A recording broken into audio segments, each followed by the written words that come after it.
If you've ever tried to kill a sandbur, you know they just won't die. That's because you're doing it wrong. Sandburs are a perennial grassy weed and they thrive in dry, sandy, nutrient-poor soil.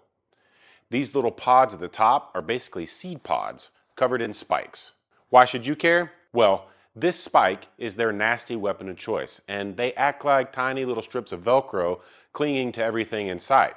Dog hair, shoe bottoms, shoelaces, sweatpants, lawnmower decks, tires, and worst of all, your feet.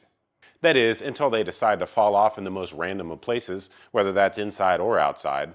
At best, you get one of these in your bedroom carpet and it finds your foot like a sharp Lego in the night. Worst case though, is that they drop off in the grass and dig right into the ground. You see, these seeds typically germinate when the soil temperatures reach about 70 degrees Fahrenheit, making the late spring or early summer prime time growing season.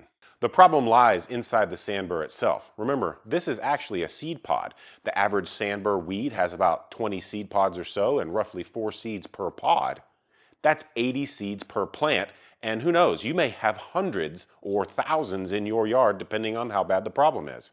And then you run your mower blades over the top and it chops them up and redistributes all those seeds through your perfectly calibrated broadcast spreader, known as your mower deck.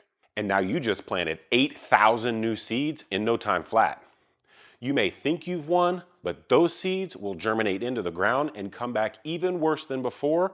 And that's exactly opposite of what we're trying to do here. In fact, the seeds can stay dormant in the ground for 7 to 8 years before they lose their potency and finally break down in the soil.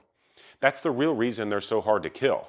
They're like silent assassins that sit for years just waiting for you to turn your back before they strike.